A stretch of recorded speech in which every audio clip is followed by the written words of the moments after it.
So every new thing that comes to Kenya, kutakuwa na sheria. This AI thing it's a big thing, especially going into the elections. If you actually think about it, the AI and what we're just learning about AI on a daily basis, and we have barely scratched the surface in terms of just awareness on what AI is all about. But there's already, moves to go into Parliament and have some sort of legislation or regulation around it. Yes. What does that mean? What does it portend? That's a topic of our next conversation. That really is.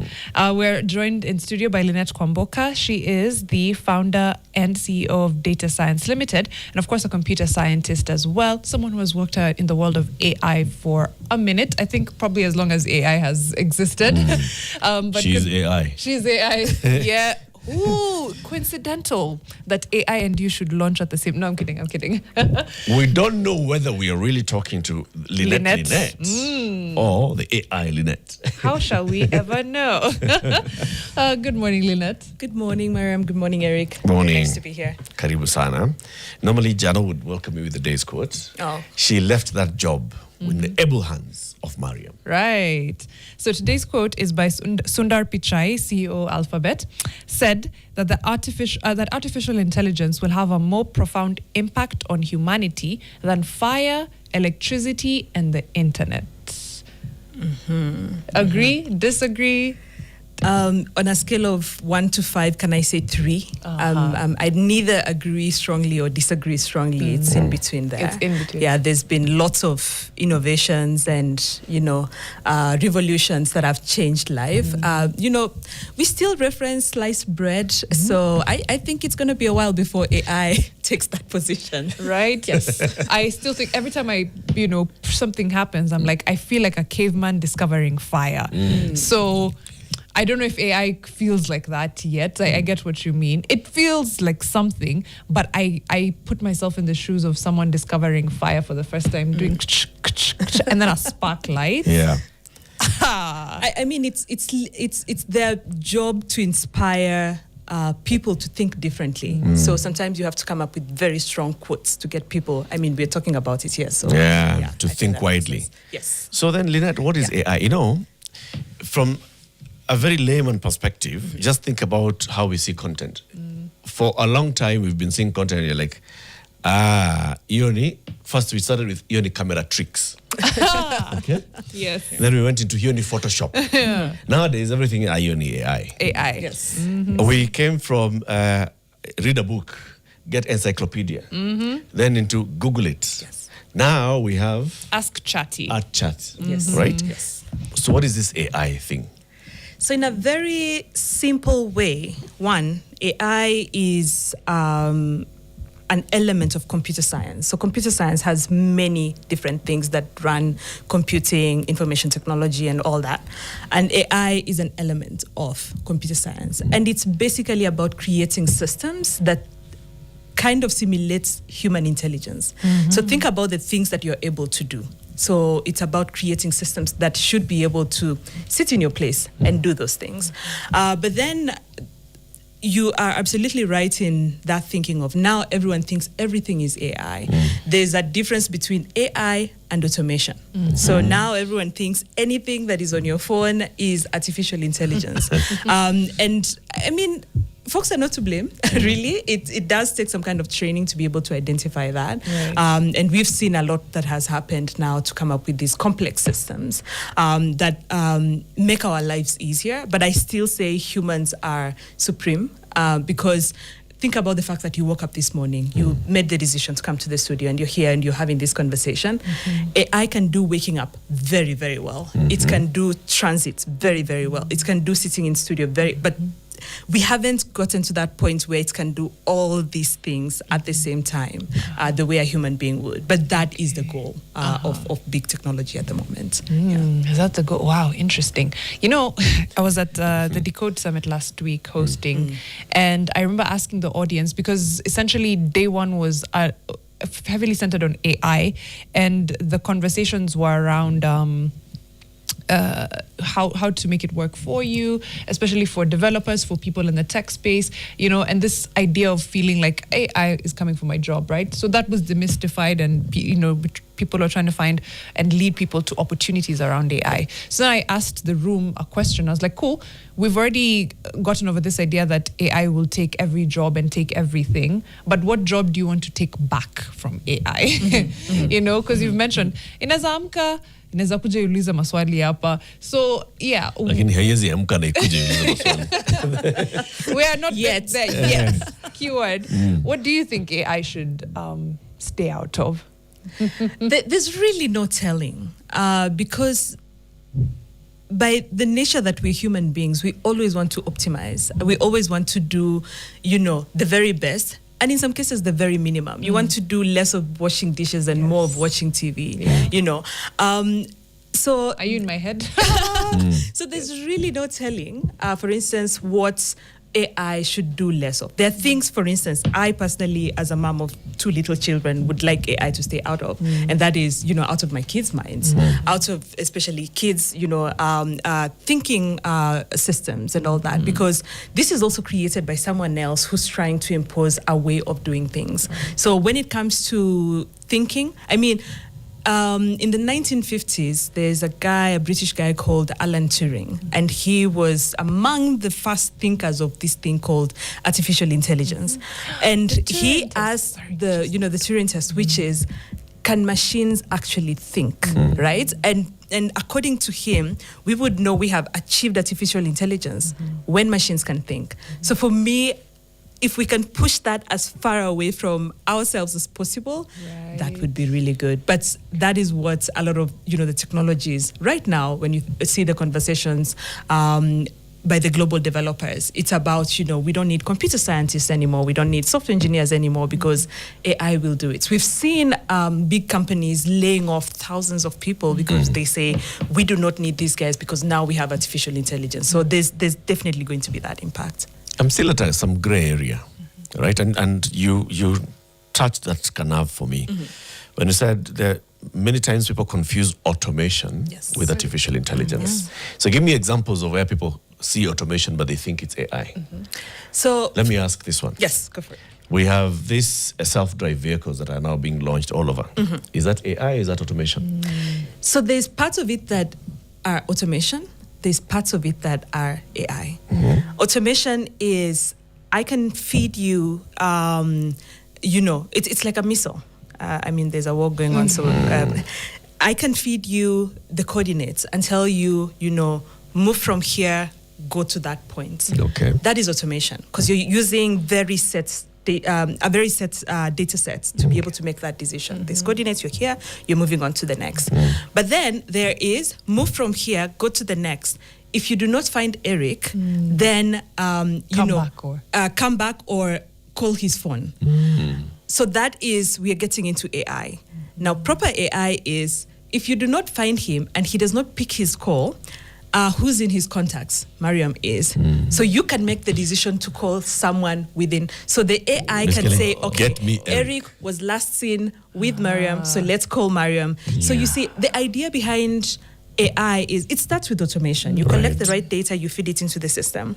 But then AI is about the system starting to use data to make its own decision. So when we started with, think about the Amazon stores that had, people going in and shopping, and you can walk out without paying, and it's automatically, debits your Amazon wallet. And then there was talk that, there were folks in India who are actually looking, to see what you bought and stuff, and then they actually do that. To a point where now you can actually do that. You can have a conversation with a large language model, ChatGPT, Gemini, etc. And you can have this conversation and divert many other ways, and there's no one in the back end who's looking at that. So now that has moved from automation to artificial intelligence. Okay. We are legislating around artificial intelligence in the country. There's a bill before the Senate, I think sponsored by Senator Nyamu, if I'm not wrong. Tell me about the AI Bill 2026.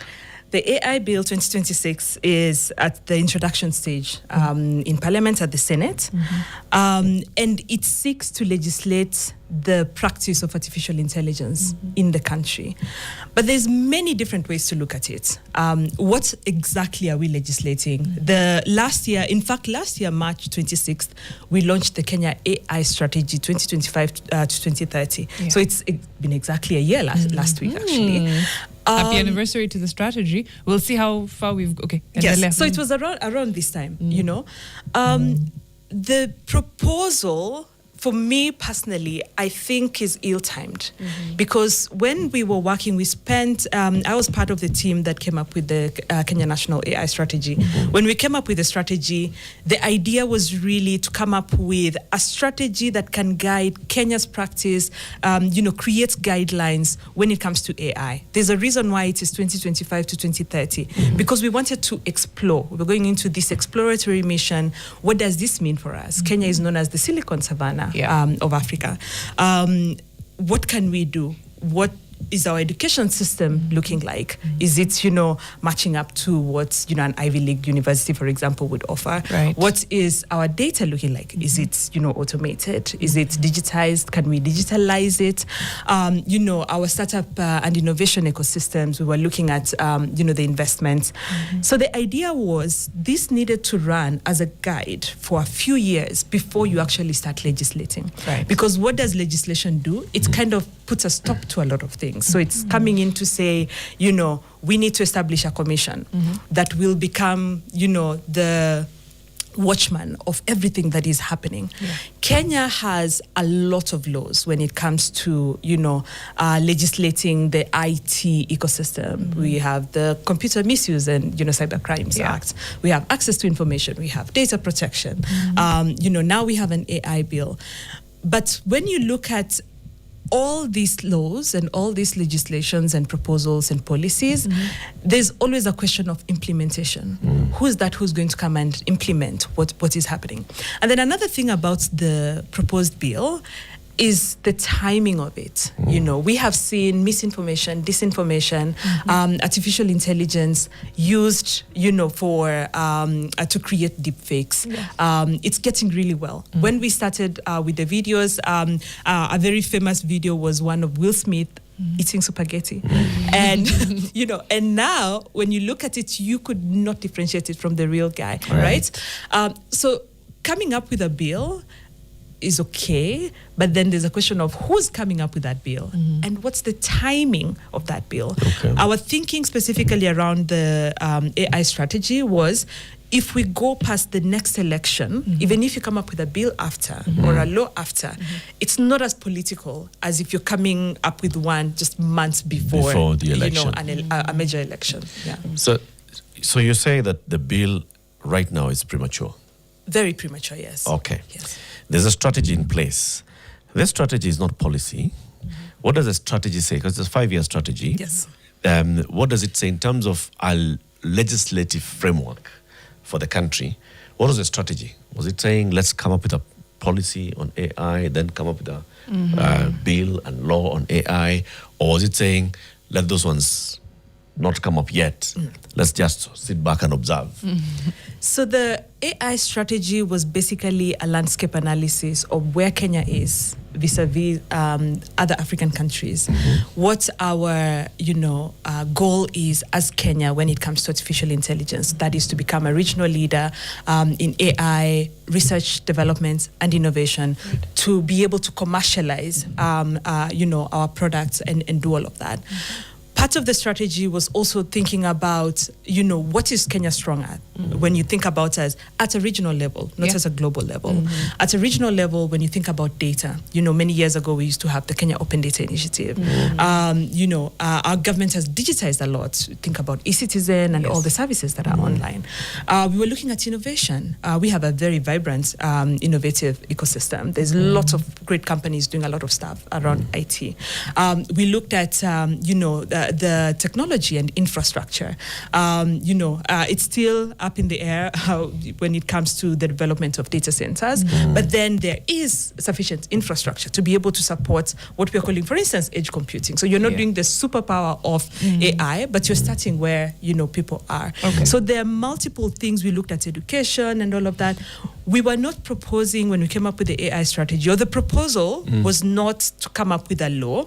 It was what exists, what do we need to get to the next step? Okay. And that vision of AI research development, innovation, commercialization was very important because you have to start somewhere. And I want to make a comparative analysis of what's the EU that is referenced, the EU AI goal versus the US. Because when you think about legislation, there's always the question of innovation and stifling innovation. Are you, the AI bill is a risk-based kind of bill. Yeah. They're saying, let's first of all think about the risks that AI poses and not necessarily the potential when it comes to innovation. As folks say, a knife can be used to slice bread. It can also be used to kill. Yeah. But if you think about a knife as being a weapon first, then people will be eating bread. People will never Giving slice it- bread. Giving TikTok sensory. Anytime you're chopping vegetables and your video is taken down Exactly. because you have a weapon in your hand. Exactly. I hear that. However, famously, regulation will always lag behind Yes. innovation. This is perhaps a chance for us to get ahead of innovation. I know you can't technically, get ahead of innovation, but is it such a bad thing that government is attempting to get in on the ground floor before there is any propagation of harm, given that like you said, massive upside, but also massive downside. Yeah, definitely. There's one thing that is proposed within the bill that is a good thing, but when you read it the way it's proposed, then it doesn't make sense. Okay. And that is regulatory sandboxes, for example. Okay. A sandbox is a controlled environment where you can develop, you can test, innovations. But then the bill does not talk about, for instance, investments into the ecosystem. Kenya is supposed to spend 2% of its GDP in investing in innovation through NACOSTI, but then a lot of this is really not referenced. When I was referencing the EU approach and the US approach, the EU approach is very, risk-based, and the US approach is very innovation first. And you can see what the differences are. And of course, as a country, we have to decide what do we want to do. The strategy in our case did push for us to have an innovation-first approach. And for you to do an innovation-first approach, think about the M-Pesa story, for example. M-Pesa came in, and then the central bank started looking at, okay, these are the outputs. Let's start to see what kinds of laws we can come up with. The banks are complaining about this. Let's start to see how to work around that. But when you come and curtail everything and ring fence everything and say you must absolutely work within these guardrails, you're going to prevent people who would otherwise come up with something very strong, from coming up with that thing. And then very finally on that is, in my view, artificial intelligence is a result of use of data into systems. So there's systems, there's data. The biggest fuel for artificial intelligence is data. And we have a data protection law. I say that to say, in a few years, there's something called quantum computing. When you think about computing generally, think about the mainframes, IBM mainframes, that were these big computers that would fill rooms. Now our computers are in the palm of our hands. They are our rings, there's Aura rings, they're little earpieces. So we are getting into the chips, that are being proposed to be implanted in people. We're getting to a point where computing is becoming faster and faster, but also smaller and smaller in terms of the inputs that are needed. So when quantum computing comes, are we going to start legislating this? I started the computing journey 16 years ago. When I graduated from school, went into data, started my company Datascience in 2013. data science was not hot. We got into machine learning. Machine learning was not hot. But now we have artificial intelligence, and because there's lots of people talking about it, and some of us are saying, well, this is machine learning. Yeah. This is data science. But now everyone we've It's just been a doing progression this. of one exactly, into the it's other. a progression. So for me, we cannot get into the business of legislating every little thing that comes up, and I still think AI is not as huge as we think it is, Not yet. especially in our country, not yet. And coming up with laws at this very premature element. I said Alan Turing was British, so in the 1950s there was a British man thinking about AI. How do I know if this robot can think? Exactly. That was the thinking. Yeah. So when the EU is coming up with an AI legislation, they've had runway, to think about it. I do not think we've even touched the surface. We have not yet leave alone scratching it. No. I hear you, but I'm thinking, where are consumers and the people in this innovation first approach? I don't know if we're due for a break. We're just about, but that's my, where are consumers and people and consumer protection and citizen, I don't know what the word for it is. What's the fear, Mario? That the robots will take over, Eric. And no, jokes aside, it's actually one exploitation. I'm thinking through like what our Data Protection Act has done, why we're able, for example, to sue Meta, things like that, why we're able to have safeguards in place for data protection and things like that. And it's done a good thing. I'm thinking those guardrails for AI as well could protect from potential exploitation. That's my first point of even when we think do you think like Linet is saying, is it too early?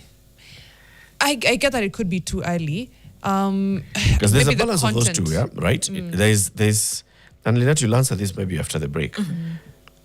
Are Kenyans exposed to any harm from AI currently, and do we have sufficient guardrails to protect the consumer at present, as we are? That we can say that, we have sufficient laws that can support us. We don't have to come up with a new law that then will go and control and stifle innovation. The current laws are sufficient for the consumer, right? Maybe answer that, then we can go into, so what do we do? Yes. Okay. We're having a conversation with Linet Kwamboka. She is the CEO of Datascience Limited. She understands a lot about machines and computing and artificial intelligence. She's the one. She's not. It's not high version. That's here. Well, at least so far. But as far as we know. As far as we know, so far. We're having a conversation because there's a bill before Parliament, before the Senate, called the AI. It's called the AI what bill? Kenya AI bill. The Kenya AI bill. That's what we're discussing. Is it at the right time? Is it sufficiently addressing the concerns that many would have? Or is it controlling and curtailing innovation? We'll be back shortly. We're back in conversation with Linet Kwamboka, who is the CEO of Datascience Limited, talking about the Kenya AI bill and what it proposes. And as we're going to the break, Mariam had asked this question of, safeguards for the consumer. Yes. Are there any currently below this law? Yeah. When you look at the data protection, actually, start with the Constitution, Article 35, which gives the right to access to information. And from that article, there came two laws, which is the Access to Information Law and then the Data Protection Law. So first, as a consumer, you have a right to access information that is held by the state, by an entity, by an individual. You have, the right to access it. You have the right to say, I need this to be deleted. I need this to be changed. And the Data Protection Act then looks at you as a data subject, as the owner of this data. You have several rights within that. You have a right to say, I don't want this, data about me to exist anymore. So, the right for your data to be deleted. It's called the right to be forgotten. You have a right, to get fair, compensation, fair justice. You've seen what the Office of the Data Protection Commissioner has been doing. People move differently and you get fined, Yes. for that. So the problem is that people do not understand these laws. They do not understand their rights as data subjects. So as a consumer, you have a right for, you go to a restaurant, you eat, you pay, using a mobile money service. The restaurant should not be contacting you about their buy one, get one free, offer. But they still do that. And people, not enough people are aware. So, but the ODPC has been doing such a fantastic job in trying to enforce some of this. But you need a critical mass of people who understand, the existence of these laws. So when you look at what is being proposed versus what already exists, what exists is still very robust. Okay. Yeah. Thinking through, just before we get back into that side of the conversation, this AI Bill 2026, what are the key proposals? What would change significantly if this becomes law? So there are key proposals, but not necessarily what will change significantly because of, again, the repetition of what already exists. The key proposals, one is the establishment of the Office of the Artificial Intelligence Commissioner. There's lots of pages that have been dedicated towards, that establishment and who, gets to sit in the committee that guides that process. There is the proposal of registration of AI practitioners. And I think there was a time when there was an ICT bill that was proposing that people register if they're practitioners in ICT. So that people need to be registered. So what is, according to the bill, what's an AI practitioner? An AI practitioner is anyone who is practicing the development of AI products or services. But then remember that in the data protection law, there is a data processor and a data controller there's a provision already for that. There is the proposal for, impact assessments on, before you deploy AI products or services, you have to carry out an impact assessment. The data protection law does provide for the, data protection impact assessment, DPIAs, to be done. And it goes into really give a little more detail on that. There is, the risk-based approach to be able, before a practitioner comes up with a system or deploys the system to the masses, you have to carry out, a risk analysis of that. We have seen, for instance, a few years ago, there was this case of WorldCoin collecting biometric data of people and paying people, for that and how that was dealt with. So we have the history of things that have happened that are kind of being repeated. We have things like algorithmic decision making, where a machine, an AI, is making a decision about you and that you have a right to have what we call a human in the loop. So a human being involved in that process. But then the data protection law, once again, does have provisions, for that. One of the things that this also proposes is that no one should create anything that can replace human beings. But that is impossible because the nature of technology is efficiency. And part of efficiency is if you're going to come up with robotic arms for manufacturing, people are going to lose jobs. I wish that this law had looked at what are our opportunities, what investments can we make. I personally think it's the role of the government to think about, in the future, these kinds of jobs are going to be disrupted. What are we doing within our education systems to be able to prepare for the future? When you see the committee that is being proposed, they have NACOSTI, they have a representative from the NGO, a representative from the private sector. They do not have a proposal for a representative from the Ministry of Education because education is a very big thing. They do not have a representative from the National Treasury because the government needs to, make investments into this process. So there's a lot of misses, a few hits, and I think this, in my opinion, could have been summed up into a research department within the Office of the Data Protection Commissioner that then can come up with the right policies, to be able to do this. But then, Linet, and I hear everything that you're saying, By the time this bill is getting to Parliament, there are some within your industry who support and who have supported the drafters of this bill in coming up with a bill.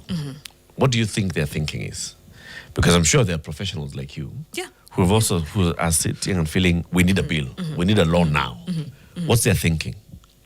Well, Eric, I have been lucky enough to have been part of different policy and legislative processes within this country, including, the access to information law and the data protection law when I was at the Ministry of ICT. And I understand how sometimes these processes come about.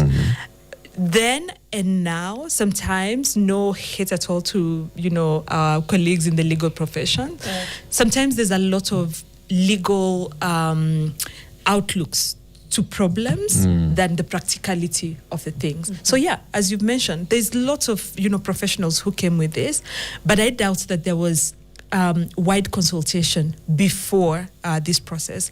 I'm in touch with a lot of people who are in this space, as computer scientists, as practitioners, even lawyers who practice in the AI and digital world.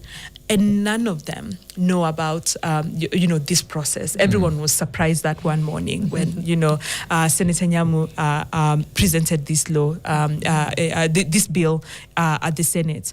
We have multiple other processes that are ongoing. For example, we have, the AI policy process that is funded by the FCDO that is currently... What is the FCDO? FCDO is the... Foreign the and Commonwealth Development Office. Exactly, by the UK. So think about the US's USAID, for example. We have another process on the data governance framework that is funded by GIZ, which is the German version, of FCDO. So those processes are already ongoing. So the fact that this then, jumped the gun to get to Senate also starts to make the other processes that are ongoing a bit shaky. But when you look at how you come up with legislation, that process needed to have been followed. Okay. Silver lining. Do you think that maybe just having this bill, in whatever form and stage it is in, is helping to elevate that conversation? So that all these other processes that are taking place, the FCDO process, the GIZ process, and others, are then getting the attention, even of the legislators, so that by the time it's coming to legislators, they have already interacted with things about AI to our level, to some extent.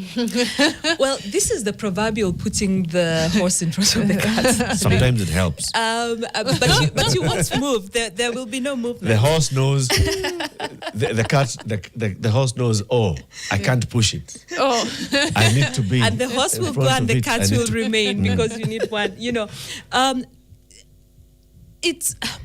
I wish it was a different conversation that did not have the level of seriousness that a bill in Senate has, because a bill in Senate kind of means that these processes, the data governance framework, the AI policy, the AI strategy, thankfully had already been launched, that these processes have already happened.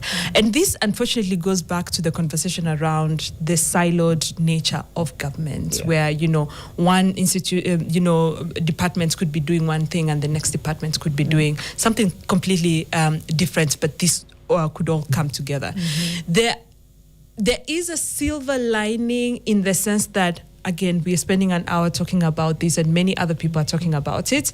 But then there is the possibility of this becoming law as it is, and then that poses a very big problem. Okay. There was, I don't know if this is the specific part of the bill you are referencing, on not creating things that could replace human involvement or humans.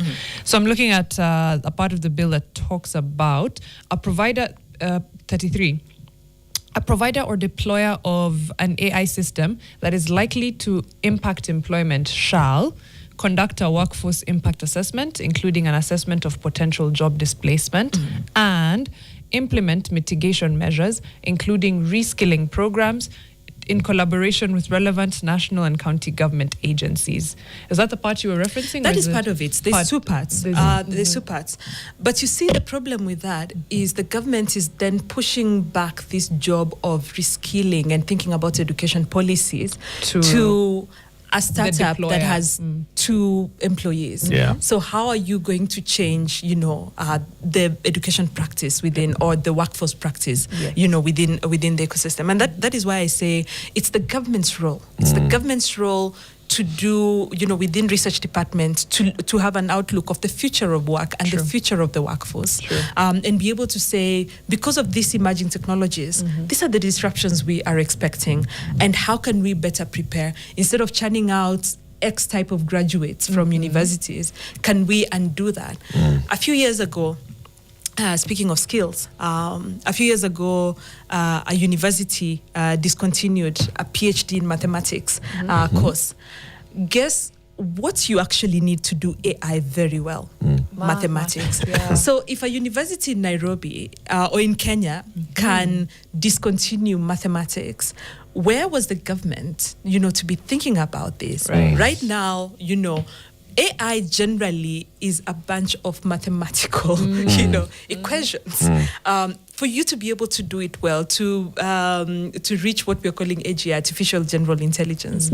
So when we think about our education policy, and this is why I say it's a miss that even having a representative from the Ministry of Education within this law is a big miss, is we have to think about education, but from a very holistic point. We can't leave it up to 100 startups doing AI to be able to do the, workforce impact assessments. Okay.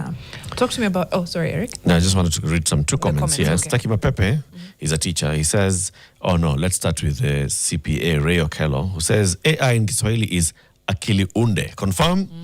And I think Stakima Pepe, the teacher, confirms, because he says, AI is a true game changer in IT. I have just made a sweet love song. I'm not putting up the video of the song. Akili unde ni kila kitu, hata wakati wa kufundisha lakini lazima ukarabati. Aha.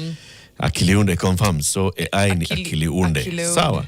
Peter Njoroge 4770 says, to Linet, the process is not complete yet, since the bill is still in the legislative process. As such, comments can still be submitted for amendments before the bill becomes law. Well, Eric, and to Peter, we have seen in the past how if the government is dedicated to passing a law, no matter what its impact, it will pass. Yeah. So we can go through this entire process, and it will still pass if it needs to pass. So maybe, as I said at the beginning, the problem becomes who's presenting it and when it is being presented. Yeah. So, is there potential for there to be any fears around the use of this? And I must mention that one of actually hits of this proposal is on the labeling of AI generated content. Whenever you generate an image, for example, on one of these, on any of the popular large language models, it will always, have a watermark to show you that this is an AI generated, piece of content. So having that is really important because then it can be misused. But again, as I said, this could be a policy that comes from the Office of the Data Protection Commission. But that's also for the visuals. This song that Stakima Pepe has done, before he puts the video, how do we know that this song is AI?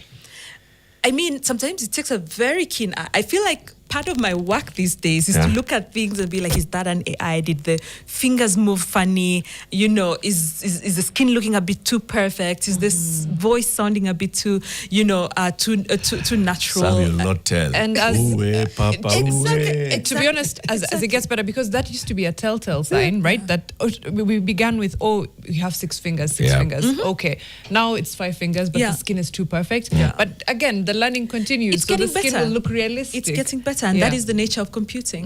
Yes. But he was talking about for audio even. What's the audio version of a watermark? I mean, there can be the same way, when you're doing, for instance, adult content. You would say this video has adult content, it's rated, 18 and above. Exactly, right? So there are guidelines and guardrails around things like those. We have influencers with millions, like AI influencers with millions of followers, and sometimes like, oh, this influencer was seen at a basketball, game with this person. And when you look at it, it looks, because now everyone uses filters as well on social media. So there's really no knowing. But then if we have some guidelines around how to label AI generated content, that will, and which is, to be honest, when you read the entire bill, except for the setting up of the Office of the Commissioner, that is really the biggest fear, that there's going to be disinformation, which is someone having the intention to, corrupt your mind, or having the intention to misinform you or misguide you. So if we can come up with that one thing and find a way to enforce it, I think it solves all our problems. It's an emergency, though, that, especially ahead of, as we get into this election. The likelihood that people are going to use AI for disinformation is already here. It's not, and we can see that. Now, how do we push back on that? Using our current legislative laws, our current frameworks for creating awareness and all, because there is a high likelihood of people who are going to even create fake headlines, fake stories, fake videos of somebody at a rally. This is Kindiki saying, in fact, nimetoka UDA. Yes. And saying, mimi kwanzia leo nimetoka Sifuna na UDA. ko. Nimeingia kwa Sifuna. Acha hiyo chama ikae. And it will be Kindiki kabisa. Yeah. And that's at best. At worst, is now where we see, especially for women, there's going to be a lot of sexualization of women, content like that. It happened a bit in the last election. It's going to happen. So again, this goes back to, a knife becoming a tool or a weapon. So we have to think about it from that point. Unfortunately, the way that nature and human beings and everything works, there's going to be some cases of that. And as I said, if the Office of the Data Protection Commissioner can give guidelines, because this is data, it's a guideline around how, we work with this kind of data, how we produce this data, how that data is stored, how it's distributed, that will save us a lot. Because having the heavy hand of a law just becomes a bit of overkill, really. So there's one, I wish I could guarantee that no one is going to do that. Oh, a lot of people are going to do it. And we do not have any control around it. But then if the ODPC could give guidelines, around this. Think about it. When someone was fined for not sharing their conversation as a referee to a job seeker, and they were, that is not explicitly mentioned in the law. But then the ODPC can make interpretations of this and provide guidelines. Without this becoming a law. Okay. You mentioned the overlaps and the fact that a lot of what is proposed in this bill essentially is already taken care of under our Data Protection Act and other legislation. Talk to me about the overlap between this role of an AI Protection Commissioner and our Data Protection Commissioner. There's a lot of overlap, because the Data Protection Commissioner is basically supposed to look at how data practitioners are working, how they collect the data, how they store the data, how the data is destroyed, the right of a data subject. Did I go and ask for my data and I was denied, access to this data? When you think about things like algorithmic justice, was there a decision that was made based on like a computer system, and then no one looked into that, and I was not rewind. Algorithmic justice. Just rewind kidogo. So we've seen cases where data is fed into algorithms, and then be it hiring, for example, or court cases, and then the algorithm makes a decision.